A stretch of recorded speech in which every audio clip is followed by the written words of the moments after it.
You know, you never realize what you have until it's gone. It's like, my dad died when I was 7, and I miss him so much. I would give anything,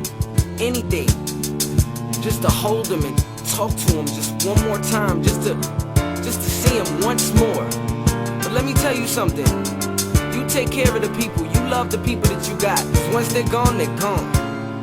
It was October 15th, 93, going on 4. It was like 6:30 and my pops just walked through the door. I said hi before he could even close the door. I jumped on him, started hugging him, and we both hit the floor. He came in and started explaining that he wanted to celebrate his birthday early, so they went. He asked grandma if I could spend the night. She said okay then. My dad and mom was racing to the bar to start drinking. After 16 drinks then, my pop started thinking real crazy. I don't know what he was drinking. He thought he could smoke crack again. He had just gotten 6 months clean, he was gonna relax again. So we ran to the van, my mom ran after him. He put the key in the ignition, pressed on the gas, and then he pulled up to the spot and started asking them for dimes of crack. They looked and they laughed at him. They said he was making the place red hot. They said he looked like a fresh cop, so they told him move on to the next spot. They searched all night and didn't find none. Then he said he wasn't gonna stop until he finds some. Mom screaming at him, stop, why hun? Think about children at home, use your mind hun. Then he told her to shut up and they drove to see Flacco. He ain't had no rocks though, he said he only got dope. My pop so frustrated, he said alright, I'll cop those. He gave him the dope in exchange for the dope. Then my pops drove down the street quick so fast. Mom tried to ask him what he copped. He looked at her and said don't ask. So dad drove back, but the dope bag dad had grabbed was so bad, but he didn't look at it, so he didn't know that. So dad pulled up to the house, cuss words flaring out mom's mouth. He got upset and said shut your mouth. He came in the house, ran to the bathroom and locked her out. It was too late, moms couldn't stop him now. He came out buzzing and leaning, mom still cussing and screaming. He ignored her and put on something to sleep in. It wasn't the reason for that night.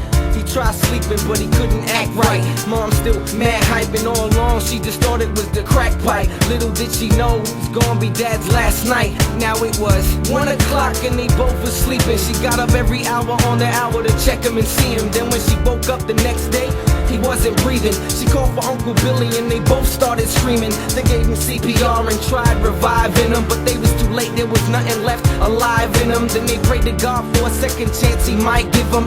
Medics on their way, uncle crying, mom cried with him. She called Pop-Pop, he came over and tried with him. Pop-Pop trying not to cry, too much pride in him. Grandpa Fred came and was about to have an attack. He grabbed him and wouldn't let go and left scratches on his back.